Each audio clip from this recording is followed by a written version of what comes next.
Hey there, it is Corey the Yard Buddha, and I want to show you my yard here early April, what it looks like, and it does not look good. I'm dealing with lots of different issues. I've got dogs, I've got Poa annua, I've got Poa trivialis that I'm ripping out, and then I also have lots of shade due to these big huge pine trees. So my yard does not get a whole lot of sunlight. And so I've been overseeding with some turf type tall fescue the last few years, and it just hasn't filled in that well.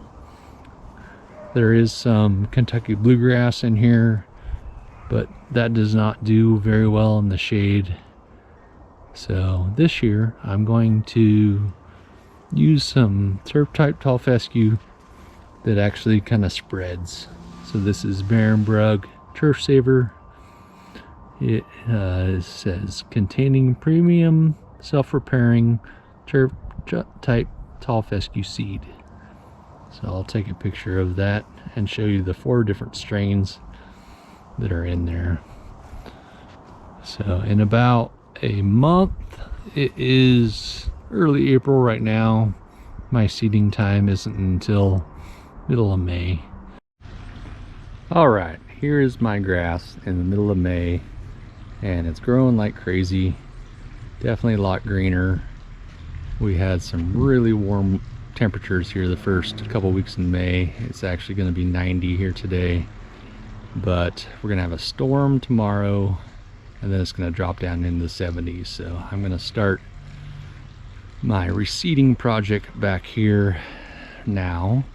I'm going to mow this grass down really short. I actually just mowed this like 3 days ago, but we've been having such warm temperatures that it's growing very, very fast. And so most of my problem has to do with dog pee.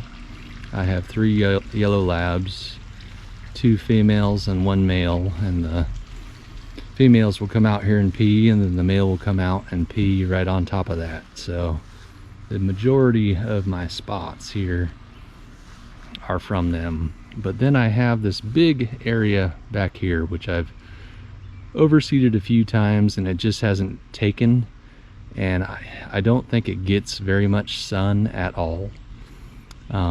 The only other thing I can think of is it is right over my septic field, and so I did just take a soil sample and sent it away just to see if that might be a problem. But I think it's more just not enough sun. Okay, I got my grass cut down about as short as I'm comfortable going with how long it was. I think this is probably about 2 inches, maybe 1 3/4 inches. So today I just want to kind of prepare the seed bed because there might be a thunderstorm tomorrow.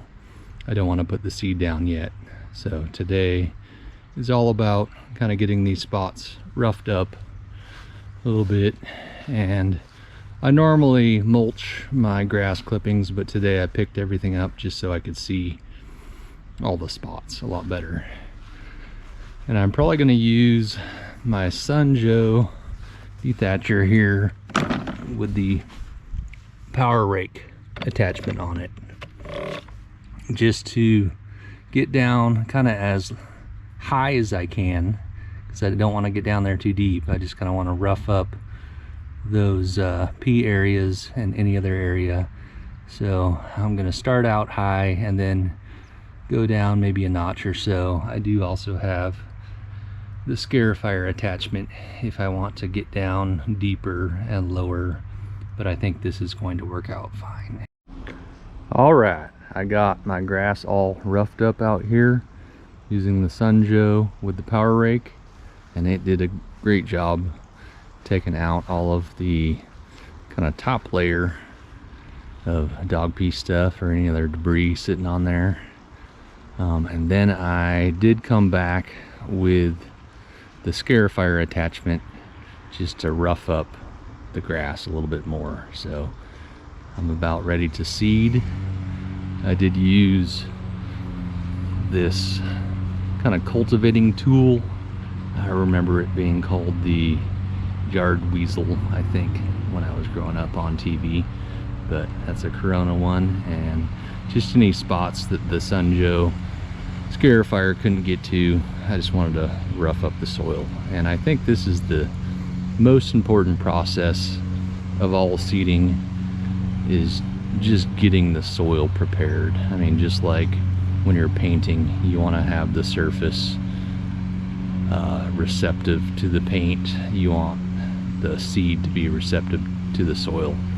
And I am using expensive seed. I think I paid $70 for like a 10-pound bag, and so I want as much germination rate as possible. Just to show you what I'm using here again for materials, this is the Barenbrug Turf Saver RTF. I don't know if you can see the specs on there now. I'll take a picture and show it to you, and then I'm going to use some of the starter fertilizer, put that down, and then put the seed down.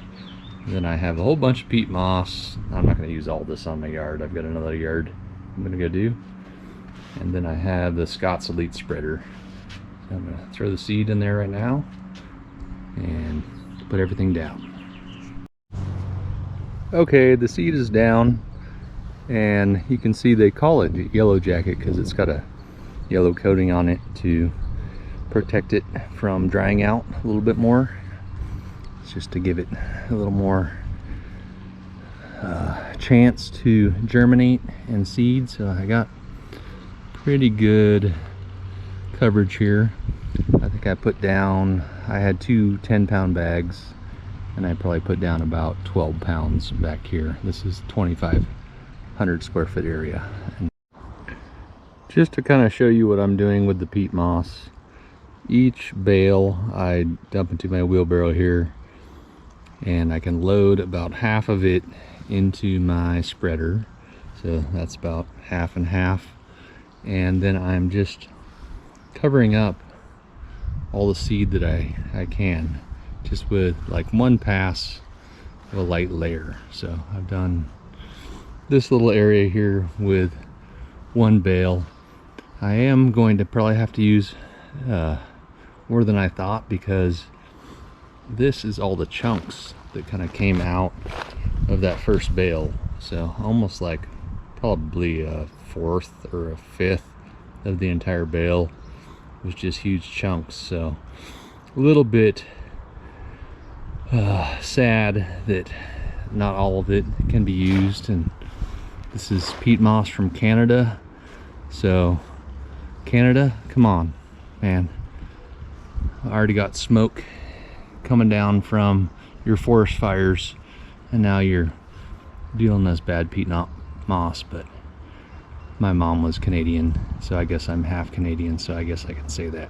But I like Canada. Okay, these are the three culprits of destroying my yard. Bella, 10 years old on the left. Tucker, 5 in the middle. Gracie, 1 on the right. Yes, this is why I had to do this. So now I am just watering the heck out of my yard just to get those seeds soaking. I'm probably going to, yep, it just went off. I'm going to get to the next station, but I'm going to water in the morning for about 20 minutes, probably about noon for 20 minutes, 15 minutes, and then again at maybe 6 for 20 minutes. All right, it is the first week in June, and the grass is starting to pop up here. It has taken probably about 2 weeks for it to actually show. So this is about maybe 4 or 5 days after I actually started seeing it. So it's starting to fill in here. And I did take a soil test of this area. and I noticed it was super high in phosphorus, and I think that's due to the compost, the organic compost that I put down last year, and you just don't really know what's in that. A little too high. I don't think it has anything to do with my septic system, is 4 or 5 feet down underneath this, so I'm staying away from the compost now and just going to do regular dirt and try to not put any fertilizer down that has too much phosphorus in it. So all right, here is my backyard at the beginning of summer, last week of June. It's starting to look okay. I give it about a 6 out of 10. I still have some thin spots back here. It's 6:30 at night right now, and this is pretty much the only sun that this area gets back here, so it's still pretty thin. So I don't know if I'm going to reseed this fall with some more RTF or put some sort of sun and shade mix back here. We'll see how it kind of does during the summer, but I'm getting all the pea spots filled in. Of course, I'm getting new pea spots. That's what you get with 3 dogs, but I think it looks pretty good. All right, here is the yard at the end of July. So made it through a lot of hot July. It's been in the 90s, and I think it's doing great. Very happy. I do have to water the heck out of it, but I would probably give it a 7 out of 10 right now. But if you remember, this whole area here was completely bare, and that's all filled in nicely. The RTF, I think, is doing its job and spreading. Still have a few thin areas that I think I'm going to come back here in the fall, get another bag of RTF and overseed all of this again. But there's a ton of pea spots here earlier, and that's all filled in. So I'm very, very impressed so far. So I thank you guys for watching this project. I'll probably do another video on some fall overseeding, just to show how this kind of grows in for the next year or so. So give me a like and subscribe, and I'll see you later.